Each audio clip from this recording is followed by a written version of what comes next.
Hello नमस्ते ਅਤੇ ਸਤਿ ਸ੍ਰੀ ਅਕਾਲ ਦੋਸਤੋ ਇੱਕ ਬਹੁਤ ਪੁਰਾਣੀ ਕਹਾਵਤ ਹੈ money saved is money earned लेकिन आजकल इसका एक नवा रूप सामने आ गया है आजकल क्या जाता है money invested is money earned लेकिन आजकल मनी ਨੂੰ ਇਨਵੈਸਟ ਕਰਨਾ ਕੋਈ ਆਸਾਨ ਕੰਮ ਨਹੀਂ ਹੈ ਤੁਸੀਂ ਬਿਲਕੁਲ ਠੀਕ ਸਮਝ ਰਹੇ ਹੋ ਅੱਜ ਮੈਂ ਤੁਹਾਡੇ ਨਾਲ ਗੱਲਬਾਤ ਕਰਾਂਗਾ ਫਾਈਨੈਂਸ਼ੀਅਲ ਐਨਾਲਿਸਿਸ ਯਾਨੀ ਫਾਈਨੈਂਸ਼ੀਅਲ ਕੰਸਲਟੈਂਸੀ ਦੀ ਫੀਲਡ ਦੇ ਵਿੱਚ ਕੈਰੀਅਰ ਆਪਸ਼ਨਸ ਦੇ ਬਾਰੇ ਤੇ ਆਓ ਦੋਸਤੋ ਸ਼ੁਰੂਆਤ ਕਰਦੇ ਹਾਂ ਅੱਜ ਦੇ ਇਸ ਐਪੀਸੋਡ ਦੀ ਮੈਂ ਹਾਂ ਤੁਹਾਡਾ ਦੋਸਤ ਐਂਡ ਹੋਸਟ ਬਾਬਲਾ ਕੋਚਰ ਤੇ ਤੁਸੀਂ ਵੇਖ ਰਹੇ ਹੋ ਤੁਹਾਡਾ ਆਪਣਾ ਸ਼ੋ ਦ ਕੈਰੀਅਰ ਸ਼ੋ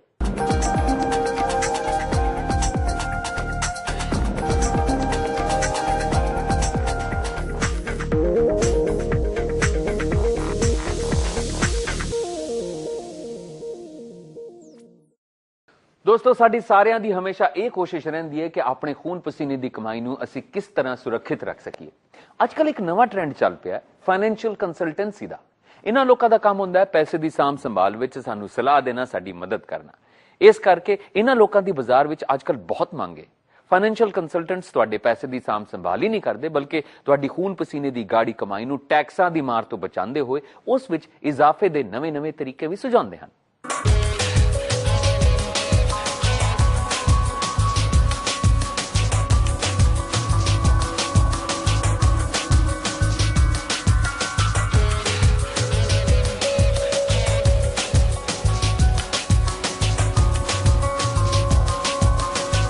फाइनेंशियल कंसल्टेंट्स हैं उनका जॉब प्राइमरीली जो होता है वो ये देखना होता है कि इवैल्यूएशन किया जाए किसी कंपनी का किसी व्यवस्था का किसी एक मर्जर का कि उसकी फाइनेंशियल कंडीशंस क्या हैं और फिर सजेस्ट किया जाए कि कैसे आगे उसको बढ़ाया जा सकता है वो कोई एक मर्जर हो सकता है एक प्रॉफिट मेकिंग कंपनी हो सकती है एक बिजनेस को आगे ले आने की बात हो सकती है एक सिक इंडस्ट्री को निकालने की बात हो सकती है ये सारे जो फैक्टर्स हैं वो सारे फाइनेंशियल कंसल्टेंसी के जॉब प्रोफाइल में आते हैं फाइनेंशियल कंसल्टेंट्स ज़्यादातर वो लोग होते हैं जो कंपनीज को उनके फाइनेंस मैटर्स में या बैंक्स को या फाइनेंशियल इंस्टीट्यूशंस को उनके फाइनेंस मैटर्स में एडवाइस करते हैं कि उन्हें क्या अप्रोच अपनानी चाहिए जिससे उनकी प्रॉफिटेबिलिटी बढ़े या उनके फाइनेंशियल मैटर्स में हेल्प मिले ਦੋਸਤੋ ਕਾਬਿਲ ਫਾਈਨੈਂਸ਼ੀਅਲ ਕੰਸਲਟੈਂਟਸ ਦੀ ਡਿਮਾਂਡ ਅੱਜਕੱਲ ਸਾਡੇ ਮੁਲਕ ਵਿੱਚ ਬਹੁਤ ਜ਼ਿਆਦਾ ਵੱਧਦੀ ਜਾ ਰਹੀ ਹੈ ਤੇ ਇਸ ਦੀ ਕਈ ਵਜੂਹਾਤ ਨੇ ਉਹਨਾਂ ਵਿੱਚੋਂ ਮੁੱਖ ਵਜ੍ਹਾ ਇਹ ਹੈਗੀ ਹੈ ਕਿ ਅੱਜਕੱਲ ਫੈਮਿਲੀਜ਼ ਦੇ ਕੋਲ ਸਰਪਲਸ ਇਨਕਮ ਹੈਗੀ ਹੈ ਤੇ ਉਹ ਉਸ ਸਰਪਲਸ ਪੈਸੇ ਨੂੰ ਇਨਵੈਸਟ ਕਰਨਾ ਚਾਹੁੰਦੇ ਨੇ ਤੇ ਇਸੇ ਕਰਕੇ ਰੋਜ਼ਾਨਾ ਨਵੀਆਂ ਫਾਈਨੈਂਸ਼ੀਅਲ ਕੰਪਨੀਆਂ ਵੀ ਖੁੱਲ ਰਹੀਆਂ ਨੇ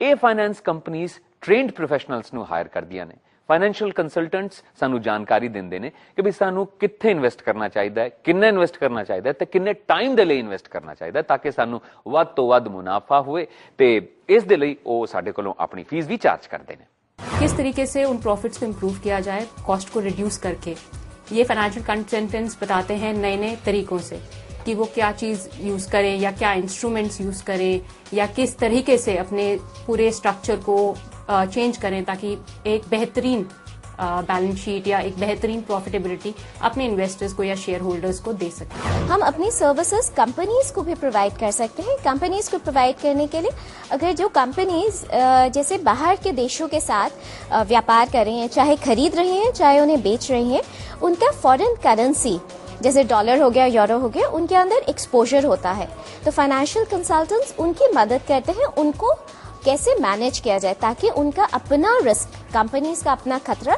या नुकसान की संभावना फॉरेन करेंसी की मूवमेंट की वजह से कम हो जाए साथ में वो उनकी मदद भी करते हैं डॉक्यूमेंटेशन में कौन कौन से डॉक्यूमेंट्स जरूरी हैं साथ में आप कंपनीज के लिए कर सकते हैं मर्जर्स एंड एक्विजिशंस या फिर वैल्यूएशंस कंपनीज काफ़ी सारे आ रहे हैं हिंदुस्तान की कंपनीज बाहर निवेश कर रही हैं बाहर मर्जर्स कर रही हैं उसके लिए उन सबको ज़रूरत है इवैल्यूएशन प्रोसेसेस के लिए फाइनेंशियल एनालिसिस की उन सब के लिए लोगों को हायर करना पड़ता है और क्योंकि बहुत ज़्यादा कंपनीज कर रही हैं हर एक लेवल पे ये नहीं है कि सिर्फ बड़ी कंपनी कर रही है छोटी कंपनियां भी कर रही हैं वो छोटी कंपनियों के पास इतना पैसा नहीं होता है कि वो एक बड़ी जो फाइनेंशियल कंसल्टेंसी कंपनीज होती हैं उनको हायर करे उसके लिए फिर उनको छोटे कंसल्टेंट्स को हायर करना पड़ता है हर मैन्युफैक्चरिंग यूनिट में चाहे छोटा यूनिट हो या बड़ा यूनिट हो फाइनेंस प्रोफेशनल की जरूरत होती है और एक पूरा डिपार्टमेंट होता है ਕਿਉਂ ਹੁਣ ਤੁਹਾਡੇ ਮਨ ਵਿੱਚ ਇਹ ਸਵਾਲ ਉੱਠ ਰਿਹਾ ਨਾ ਕਿ ਸਾਨੂੰ ਇਸ ਕੋਰਸ ਨੂੰ ਕਰਨ ਲਈ ਕੀ ਕੁਆਲੀਫਿਕੇਸ਼ਨਸ ਚਾਹੀਦੀਆਂ ਨੇ ਅਤੇ ਇਸ ਦੀ ਰੋਜ਼ਗਾਰ ਸੰਭਾਵਨਾ ਕੀ ਹਨ ਤੁਹਾਡੇ ਇਹਨਾਂ ਸਭ ਸਵਾਲਾਂ ਦਾ ਜਵਾਬ ਲੈ ਕੇ ਅਸੀਂ ਹਾਜ਼ਰ ਹੋਵਾਂਗੇ ਇਸ ਬ੍ਰੇਕ ਤੋਂ ਬਾਅਦ ਸੋ do not go away will be back after the break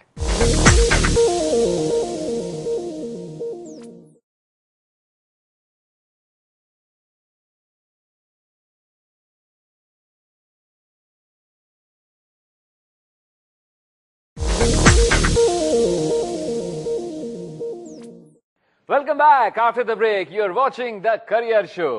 दोस्तों ਕੀ ਤੁਸੀਂ ਜਾਣਦੇ ਹੋ ਕਿ ਫਾਈਨੈਂਸ਼ੀਅਲ ਕੰਸਲਟੈਂਟ ਬਣਨ ਲਈ stock market, commodity market, insurance market ਇਹਨਾਂ ਸਭ ਦੀ ਪੂਰੀ ਜਾਣਕਾਰੀ ਹੋਣੀ ਚਾਹੀਦੀ ਹੈ। ਫਾਈਨੈਂਸ਼ੀਅਲ ਕੰਸਲਟੈਂਟ ਬਣਨ ਲਈ ਤੁਹਾਨੂੰ ਕਿਹੜੀ ਐਜੂਕੇਸ਼ਨਲ ਕੁਆਲੀਫਿਕੇਸ਼ਨਸ ਦੀ ਲੋੜ ਪਵੇਗੀ ਤੇ ਤੁਹਾਨੂੰ ਤਨਖਾਹ ਕਿੰਨੀ ਮਿਲੇਗੀ, ਇਹ ਸਾਰੀ ਜਾਣਕਾਰੀ ਅਸੀਂ ਹਾਸਿਲ ਕਰਨ ਲਈ ਚੱਲਨੇ ਆ ਐਕਸपर्ट्स ਦੇ ਕੋਲ। अगर आप फाइनेंशियल कंसल्टेंसी अपना करियर बनाना चाहते हैं तो आप 10+2 के बाद ग्रेजुएशन लेवल के ऊपर भी पढ़ाई कर सकते हैं। नहीं तो आप ग्रेजुएशन के बाद मतलब ग्रेजुएट होने के बाद पोस्ट ग्रेजुएशन लेवल पे भी पढ़ाई कर सकते हैं। ग्रेजुएशन लेवल पे दैट इज 10+2 के बाद दिल्ली यूनिवर्सिटी आपको 2 कोर्सेज ऑफर करता है। एक कोर्स है bachelor of financial investment analysis जिसको शॉर्ट में बोलते हैं BFIA। दूसरा कोर्स है बैचलर ऑफ बिजनेस स्टडीज और BBS। अगर आपको पोस्ट ग्रेजुएशन पे करना है तो आप MBA कर सकते हैं या उसके साथ दूसरा कोर्स है masters of financial MFC masters of financial control. ये कोर्सेज भी दिल्ली यूनिवर्सिटी भी ऑफर करता है और ये कोर्सेज बाहर भी ऑफर किए जाते हैं। अगर आप मास्टर्स कर रहे हैं तो कुछ मास्टर्स के लिए पोस्ट ग्रेजुएशन की रिक्वायरमेंट है जिसमें अगेन उनकी रिक्वायरमेंट है अबाउट 50 to 55%। बहुत सारे एरियाज है फाइनेंस के फील्ड में, फाइनेंशियल इंजीनियरिंग का एरिया है, कॉर्पोरेट फाइनेंस का एरिया है। इस तरह किसी भी एरिया में PhD कर सकते हैं जिसके लिए उनके लिए जो मिनिमम क्वालिफिकेशन भारत में है वो है एक masters degree. They could be marketing financial services. They could be working even in the forex department of the bank. They could be in customer relations. So they could be in any area of a bank. Then we have children who have worked for real estate analysis, marketing of real estate.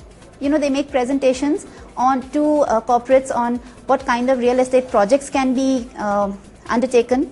We also have children, you know, working for knowledge centers, McKinsey Knowledge Center.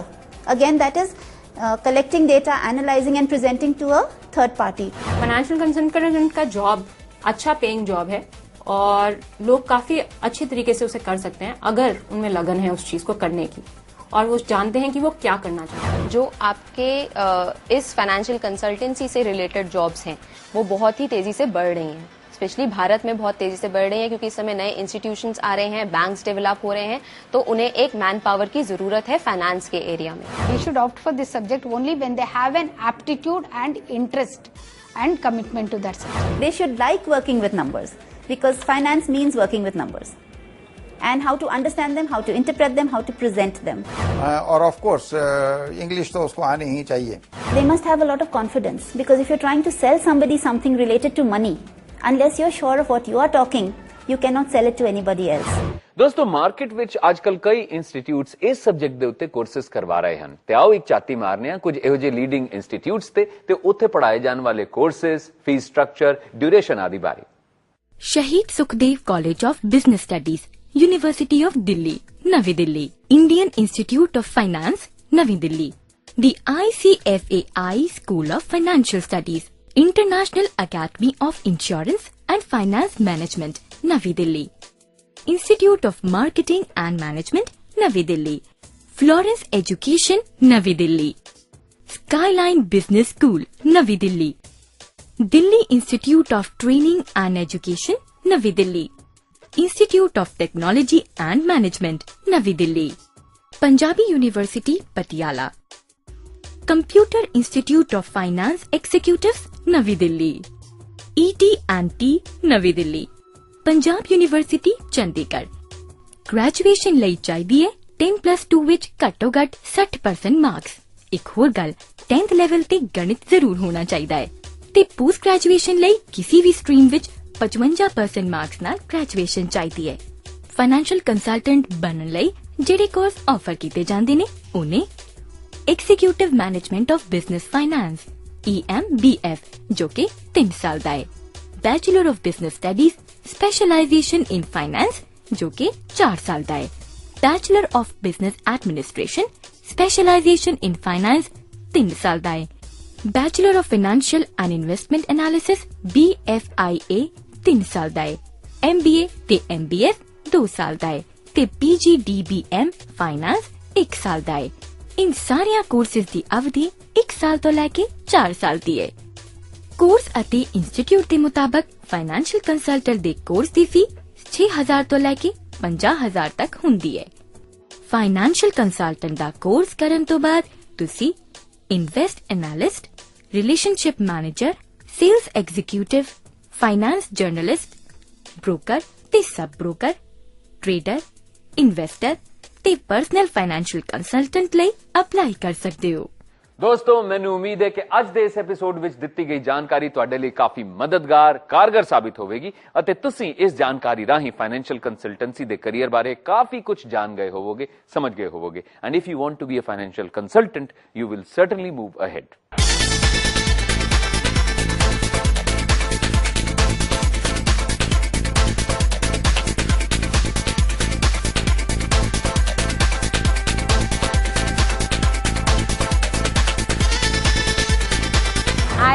Being a commerce student, had a lot of interest in finance. I have chosen finance because इस field में बहुत scope है.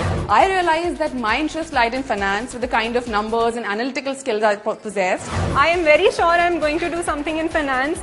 It could be investment banking, it could be portfolio management. I may go into an asset management company. I may start a venture of my own. आपको communication, time management, decision making skills, problem solving skills, बहुत सारी चीजों पे आपको ध्यान देना पड़ेगा, and that's, you have to be an all-rounder basically. I decided to take up finance with the objective of moving into a consultancy firm or an investment banking organization in the future. ਹੁਣ ਵਕਤ ਹੋ ਚਲਿਆ ਇੱਕ break ਦਾ, but do not go away because it's time for helpline, ਜਿਸ ਵਿੱਚ ਅਸੀਂ ਕੋਸ਼ਿਸ਼ ਕਰਦੇ ਹਾਂ ਤੁਹਾਡੇ ਸਵਾਲਾਂ ਦਾ ਜਵਾਬ ਦੇਣ ਦੀ, ਤੁਹਾਡੀ ਸਮੱਸਿਆਵਾਂ ਦਾ ਹੱਲ ਲੱਭਣ ਦੀ। So it's time for helpline. We'll be back after a short sweet break.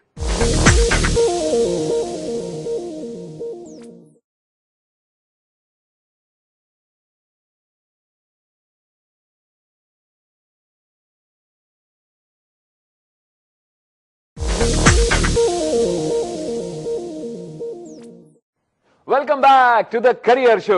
ਦੋਸਤੋ, ਹੁਣ ਵਕਤ ਹੋ ਚੱਲਿਆ ਤੁਹਾਡੇ ਪਸੰਦੀਦਾ ਸੈਗਮੈਂਟ ਯਾਨੀ ਹੈਲਪਲਾਈਨ ਸੈਗਮੈਂਟ ਦਾ, ਜਿਹਦੇ ਵਿੱਚ ਅਸੀਂ ਯਾਨੀ ਸਾਡੇ ਐਕਸਪਰਟ ਕਾਉਂਸਲਰਸ ਤੁਹਾਡੇ ਸਵਾਲਾਂ ਦੇ ਜਵਾਬ ਦੇਣਗੇ, ਤੁਹਾਡੀ ਸਮੱਸਿਆਵਾਂ ਦਾ ਹੱਲ ਲੱਭਣ ਦੀ ਕੋਸ਼ਿਸ਼ ਕਰਨਗੇ।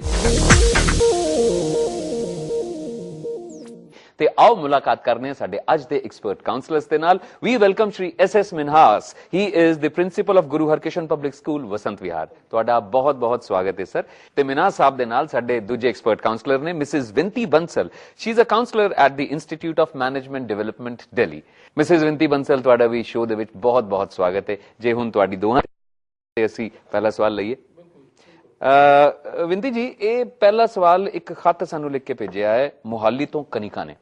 ਲਿਖਦੇ ਨੇ ਕਿ ਮੈਂ BA ਦੀ ਸਟੂਡੈਂਟ ਹਾਂ ਤੇ ਮੈਂ ਤੁਹਾਡਾ ਪ੍ਰੋਗਰਾਮ ਕਦੇ ਵੀ ਮਿਸ ਨਹੀਂ ਕਰਦੀ, ਆਮ ਰੈਗੂਲਰ ਵਿਊਅਰ, ਤੇ ਮੈਨੂੰ ਤੁਹਾਡਾ ਹੈਲਪਲਾਈਨ ਸੈਗਮੈਂਟ ਬਹੁਤ ਚੰਗਾ ਲੱਗਦਾ ਹੈ। ਅੱਗੇ ਜੋ ਸਵਾਲ ਹੈ ਥੋੜਾ ਜਿਹਾ ਟੇਢਾ ਜਿਹਾ ਸਵਾਲ ਹੈ। ਕਹਿੰਦੇ ਨੇ कि मैं भी एक करियर काउंसलर बनना चाहनी है, मैनू दसो मैं की करा। मेरी तो यही राय है उनके लिए कि पहले वो अपना ग्रेजुएशन कंप्लीट करें।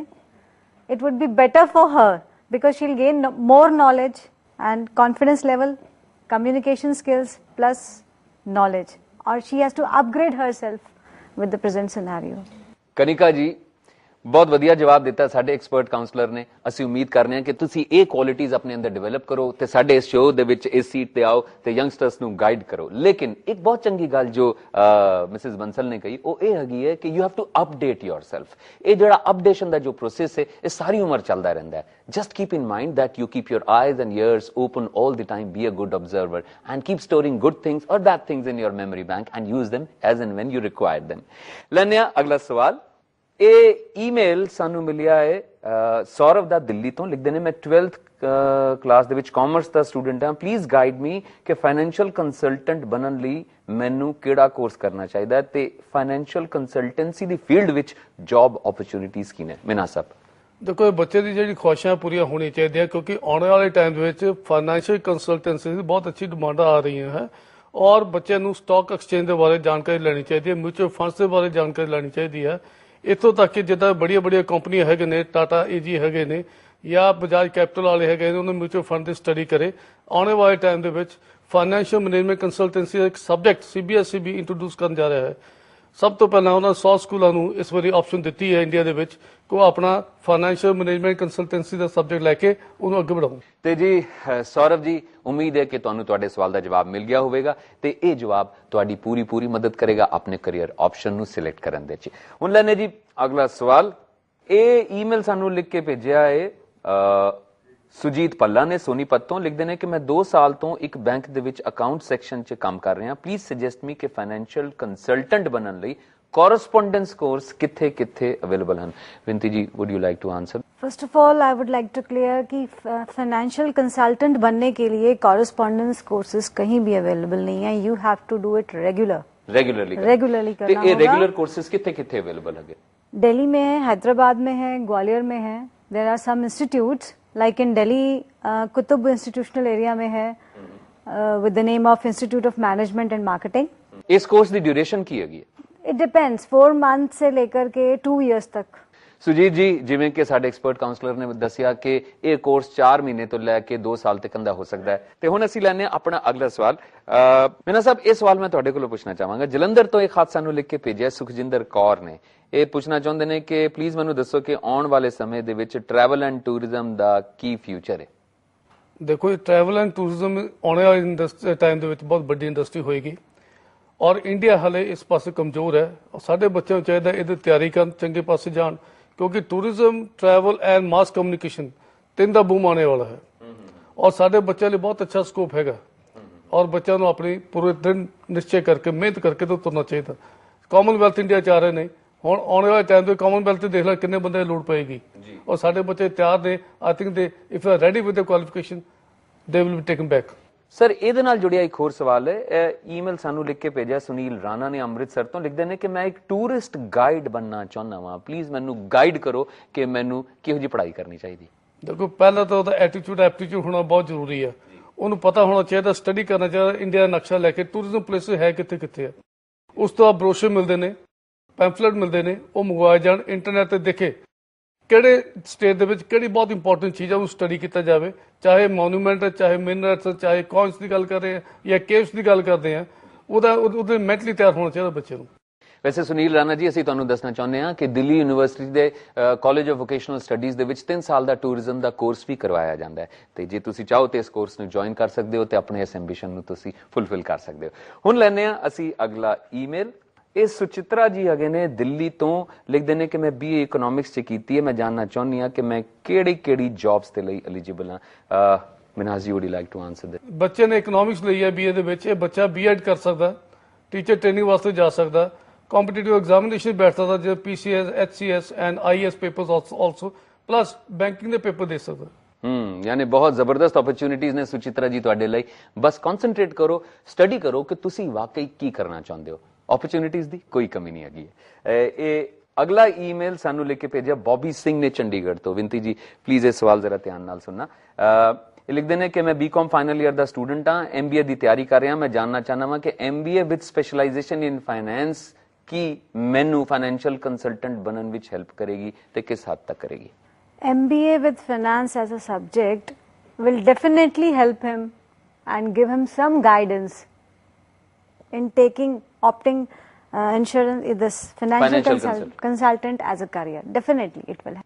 ਬੌਬੀ ਸਿੰਘ ਜੀ, ਤੁਸੀਂ ਬਿਲਕੁਲ ਸਹੀ ਰਸਤੇ ਤੇ ਜਾ ਰਹੇ ਹੋ. You are on the right track. Now just do one thing, ਆਪਣੀ ਸਪੀਡ ਥੋੜੀ ਜੀ ਹੋਰ ਵਧਾ ਦਿਓ. ਕਹਿਣ ਦਾ ਮਤਲਬ ਹੈ ਥੋੜੀ ਜੀ ਹੋਰ ਮਿਹਨਤ ਕਰੋ, ਕਾਮਯਾਬੀ ਤੁਹਾਡੇ ਕਦਮ ਚੁੰਮੇਗੀ. ਆਰ ਬੈਸਟ ਵਿਸ਼ੇਸ are with you. Sir, ma'am, ਤੁਸੀਂ ਸਾਡੇ ਸ਼ੋਅ ਦੇ ਵਿੱਚ ਆਏ, ਤੁਹਾਡਾ ਬਹੁਤ ਬਹੁਤ ਧੰਨਵਾਦ. ਅਸੀਂ ਉਮੀਦ ਕਰਨੇ ਹਾਂ ਕਿ ਤੁਸੀਂ ਫੇਰ ਆਓਗੇ ਸਾਡੇ ਸ਼ੋਅ ਦੇ ਵਿੱਚ ਤੇ ਸਾਡੇ ਵਿਊਅਰਸ ਨੂੰ ਇਸੇ ਤਰੀਕੇ ਗਾਈਡ ਕਰਦੇ ਰਹੋਗੇ. Thank you very much for being on R show. Thank you.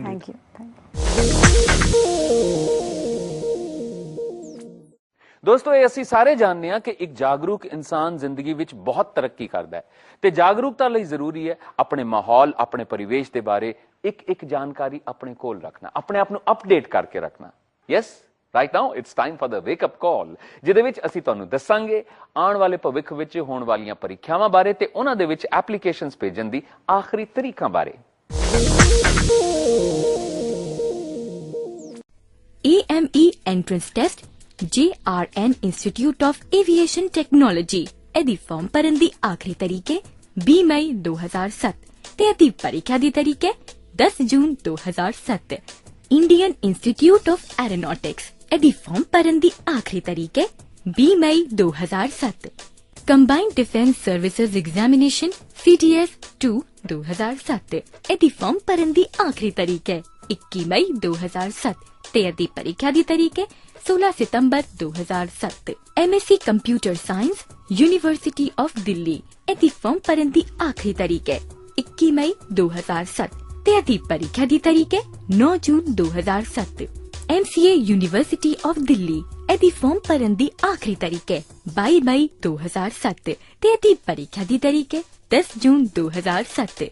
LLB university of Delhi ਇਹਦੀ ਫਾਰਮ ਭਰਨ ਦੀ ਆਖਰੀ ਤਾਰੀਖ ਹੈ 22 ਮਈ 2007 ਤੇ ਇਹਦੀ ਪ੍ਰੀਖਿਆ ਦੀ ਤਾਰੀਖ ਹੈ 17 ਜੂਨ 2007। LLM ਯੂਨੀਵਰਸਿਟੀ ਆਫ ਦਿੱਲੀ ਇਹਦੀ ਫਾਰਮ ਭਰਨ ਦੀ ਆਖਰੀ ਤਾਰੀਖ ਹੈ 22 ਮਈ 2007 ਤੇ ਇਹਦੀ ਪ੍ਰੀਖਿਆ ਦੀ ਤਾਰੀਖ ਹੈ 24 ਜੂਨ 2007। Post graduate entrance exams university of Delhi ਇਹਦੀ ਫਾਰਮ ਭਰਨ ਦੀ ਆਖਰੀ ਤਾਰੀਖ ਹੈ 22 ਮਈ 2007 ਤੇ ਇਹਦੀ ਪ੍ਰੀਖਿਆ ਦੀ ਤਾਰੀਖ ਹੈ 17 ਤੇ 18 ਜੂਨ 2007। Guru Gobind Singh Indraprastha university BTech MTech entrance test ਇਹਦੀ ਪ੍ਰੀਖਿਆ ਦੀ ਤਾਰੀਖ ਹੈ 19 ਮਈ 2007। ਸਿਵਲ ਸਰਵਿਸਿਜ਼ ਪ੍ਰੀਲਿਮਿਨਰੀ ਟੈਸਟ ਇਹਦੀ ਪ੍ਰੀਖਿਆ ਦੀ ਤਾਰੀਖ ਹੈ 20 ਮਈ 2007। Delhi university medical dental entrance test DUMET ਇਹਦੀ ਪ੍ਰੀਖਿਆ ਦੀ ਤਾਰੀਖ ਹੈ 20 ਮਈ 2007। MBBS BDS BSc nursing BPT CMC Ludhiana ਇਹਦੀ ਪ੍ਰੀਖਿਆ ਦੀ ਤਾਰੀਖ ਹੈ 21 ਮਈ 2007। ਦੋਸਤੋ ਹੁਣ ਵਕਤ ਹੋ ਚੱਲਿਆ ਅੱਜ ਦੇ ਐਪੀਸੋਡ ਨੂੰ ਖਤਮ ਕਰਨ ਦਾ, ਲੇਕਿਨ ਜਾਣ ਤੋਂ ਪਹਿਲਾਂ ਅਸੀਂ ਤੁਹਾਨੂੰ ਰਿਕੁਐਸਟ ਕਰਾਂਗੇ ਕਿ ਜਿਸ ਤਰ੍ਹਾਂ ਤੁਸੀਂ ਪਹਿਲਾਂ ਸਾਨੂੰ ਆਪਣੇ ਖਤ ਭੇਜਦੇ ਰਹੇ ਹੋ, ਈਮੇਲ ਭੇਜਦੇ ਰਹੇ ਹੋ, ਆਪਣਾ ਫੀਡਬੈਕ ਸਾਨੂੰ ਦਿੰਦੇ ਰਹੇ ਹੋ, ਇਸੇ ਤਰੀਕੇ ਅੱਗੇ ਵੀ ਸਾਨੂੰ ਢੇਰ ਸਾਰੇ ਖਤ ਤੇ ਈਮੇਲ ਭੇਜਣਾ ਜ਼ਰੂਰ, ਕਿਉਂਕਿ ਤੁਹਾਡੇ ਈਮੇਲ ਤੁਹਾਡੇ ਖਤ ਹੀ ਉਹ ਬੇਸ ਨੇ, ਉਹ ਸੋਰਸ ਨੇ ਜਿਨ੍ਹਾਂ ਦੇ ਉੱਤੇ ਅਸੀਂ ਆਪਣੇ ਅਗਲੇ ਐਪੀਸੋਡਸ ਨੂੰ ਆਧਾਰਿਤ ਕਰਨੇ ਆ ਤੇ ਤੁਹਾਡੀ ਪ੍ਰੋਬਲਮਸ ਦਾ ਸੋਲੂਸ਼ਨਸ ਤੁਹਾਡੇ ਤੱਕ ਲੈ ਕੇ ਆਉਂਦੇ ਆ ਆਪਣੇ ਐਕਸਪਰਟਸ ਕਾਉਂਸਲਰਸ ਦੇ ਜ਼ਰੀਏ। ਇਹ ਇੱਕ ਇਹੋ ਜਿਹਾ ਪ੍ਰੋਸੈਸ ਹੈ ਜੋ ਤੁਹਾਡੇ ਸਹਿਯੋਗ ਦੇ ਬਿਨਾਂ ਅੱਗੇ ਨਹੀਂ ਵਧ ਸਕਦਾ। ਤੁਸੀਂ ਬਹੁਤ ਹੀ ਇੰਪੋਰਟੈਂਟ ਕੜੀ ਹੋ ਇਸ ਪੂਰੇ ਪ੍ਰੋਸੈਸ ਦੀ, ਇਸ ਲਈ be active, feel free to write to us ਤੇ ਸਾਡਾ ਐਡਰੈਸ ਨੋਟ ਕਰ ਲਓ। ਸਾਡਾ ਪਤਾ ਹੈ ਦ ਕਰੀਅਰ ਸ਼ੋ D48 ਕਾਲਕਾ ਜੀ ਨਵੀਂ ਦਿੱਲੀ 110-019। ਸਾਡਾ ਈਮੇਲ ਆਈਡੀ ਹੈ tcs@ptcnews.com।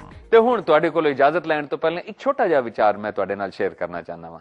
ਅਕਸਰ ਅਸੀਂ ਦੂਜਿਆਂ ਦੇ ਉੱਤੇ ਹੱਸਦੇ ਹਾਂ, ਉਹਨਾਂ ਦੀ ਕਮਜ਼ੋਰੀਆਂ ਦੇ ਉੱਤੇ ਹੱਸਦੇ ਹਾਂ, ਪਰ ਜੇ ਅਸੀਂ ਆਪਣੀ ਕਮਜ਼ੋਰੀਆਂ ਦੇ ਉੱਤੇ ਹੱਸਣਾ ਸਿੱਖ ਲਈਏ, ਆਪਣੇ ਉੱਤੇ ਹੱਸਣਾ ਸਿੱਖ ਲਈਏ ਤੇ ਦੁਨੀਆ ਸਾਡੇ ਉੱਤੇ ਨਹੀਂ ਹੱਸੇਗੀ, ਕਿਉਂਕਿ ਆਪਣੇ ਉੱਤੇ ਹੱਸਣ ਦੀ ਕਾਬਲੀਅਤ ਸਾਨੂੰ ਉਹ ਹਿੰਮਤ, ਉਹ ਹੌਸਲਾ ਦਿੰਦੀ ਹੈ ਕਿ ਅਸੀਂ ਡਿੱਗ ਕੇ ਬਾਰ-ਬਾਰ ਖੜੇ ਹੋ ਸਕਨੇ ਹਾਂ ਤੇ ਕਾਮਯਾਬ ਹੋ ਸਕਨੇ ਹਾਂ। With this thought, Babla Kochri Singh, bye bye to you. See you in the next program of the Career Show. Till then, namaste. Sat Sri Akal ji.